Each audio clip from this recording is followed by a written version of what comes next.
अश्वत्थामा परमात्मा के शरणागतों पर प्रहार कर रहा था, इसलिए महादेव भी उसके इस लिखे हुए अंकों को मिटा नहीं पा रहे। और पता है कितने साल को है वो अश्वत्थामा?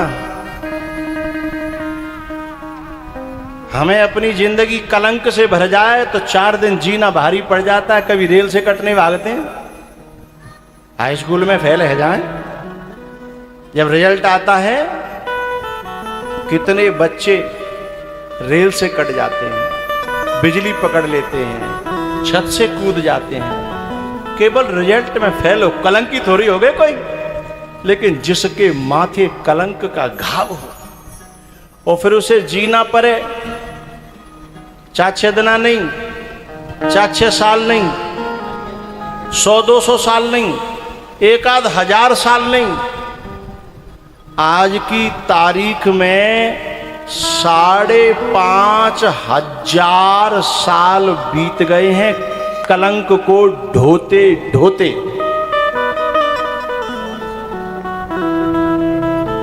आग में जल रहा है। क्यों? भगवान का एक वचन है, वादा है, प्रतिज्ञा है, निज अपराध रिसाहिन काहू, सुनो सुरेश रघुनाथ सुबाहु, पर जो अपराध भगत कर करई, राम रोष पावक सोजर, राम रोष पावक सोजर,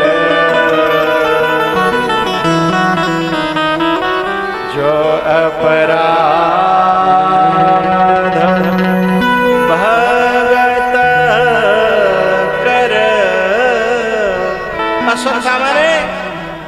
अपराध किया था भक्त का, भगवान का कर देते। अरे भगवान का अपराध तो जाने कितने लोग करते हैं। गांधारी ने शाप दे दिया। धृतराष्ट्र रोज कहता है कि इस ग्वाले ने मेरे पुत्रों को मरवाया है, लेकिन अपने ऊपर आई हुई बातों को भगवान कभी गिनते नहीं है। कोई बात नहीं, कोई बात नहीं। गांधारी ने तो श्राप दिया था ना कि तूने मेरे पुत्रों को मरवाया है, मैं भी शाप देती हूं कि तेरे पुत्र भी तेरी आंखों के सामने मरेंगे और तू रोक नहीं पाएगा। और जब भगवान को ये श्राप लगा ना, भगवान सामने खड़े थे, भगवान ने कहा, हे माता, अब मैं तुम्हारे चरण स्पर्श नहीं करूंगा। बोले क्यों? बोले क्योंकि अब तुमने मुझे श्राप दे दिया है और मैं पांव छूंगा, चरण स्पर्श करूंगा तो अब तुम आशीर्वाद दे न सकोगी, क्योंकि तुमने विनाश का श्राप दिया है, तो आशीर्वाद के लिए तुम्हारे पास बचा क्या है। और मैं पांव छू करके तुम्हें धर्म संकट में डालना नहीं चाहता, तुम्हें लज्जित करना नहीं चाहता, इसलिए मुझे आज्ञा दो, मैं चलता हूं। पितामह गांधारी के सामने से भगवान बिना प्रणाम करे चले गए थे, क्योंकि अब तुम मुझे आयुष्मान भी नहीं कह सकती हो, फलो फूलो ये भी नहीं कह सकती हो, विजयी भव ये भी नहीं कह सकती हो, तो मैं तुम्हें धर्म संकट में डालना नहीं चाहती। सुन करके सहर्ष माथे पे रख करके चले गए, कोई प्रतिकार नहीं किया। लेकिन जो अपराध भगत कर करई इरारोस पावक सो जर।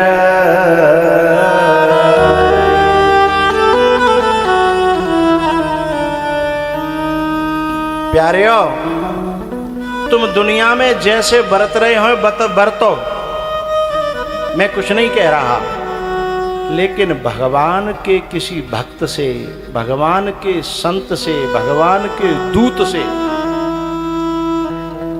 कुछ कहने से पहले 1000 बार सोचना, क्योंकि वहां फिर वो रेखा तुम्हारे जीवन में जो अपराध की बनेगी, फिर उसे भगवान भी मिटा नहीं पाएंगे, महादेव भी मिटा नहीं पाएंगे।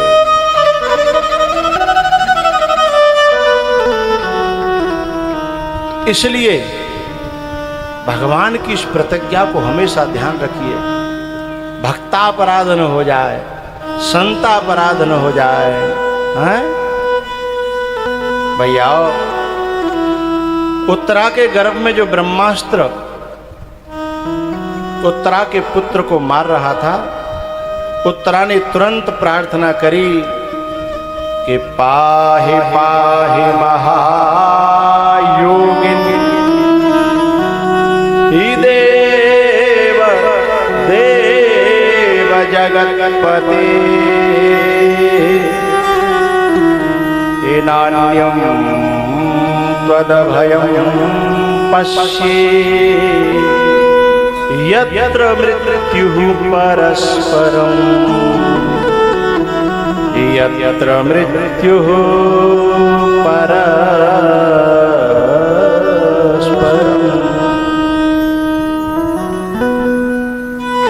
उत्तरा ने न अर्जुन को पुकारा, न भीम को, न धर्मराज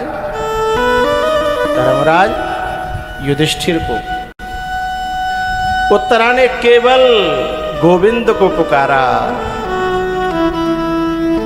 पाहि पाहि, रक्षा करो रक्षा करो, हे जगतपते महायोगिन, हे गोविंद मेरे बच्चे की रक्षा करो। क्यों भैया, द्रौपदी ने तो पहले द्रोणाचार्य पुकारे, पितामह भीष्म पुकारे, गांधारी पुकारी, धृतराष्ट्र पुकारे, अर्जुन भी, भीम भी, सबन पे झोली पहलाती फिरी कि मोए बचाओ मोए बचाओ मोए बचाओ।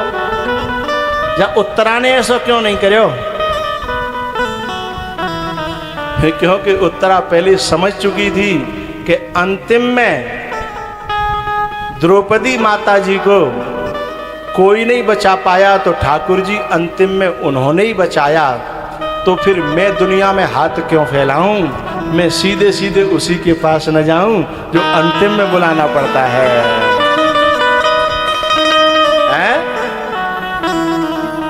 इसलिए उत्तरा ने सबसे पहली पुकार वहीं कर दी। भगवान ने आकर के और उस उत्तरा के गर्भ में उस ब्रह्मास्त्र को निरस्त किया और उस बच्चे को जो जन्म ले लिया था, उस बच्चे में प्राण डाल दिए। मारने वाला है भगवान, बचाने वाला है बालन बांका, होता उसका जिसका रक्षक कृपा निधान। मारने वाला है भगवान, बचाने वाला है भगवान।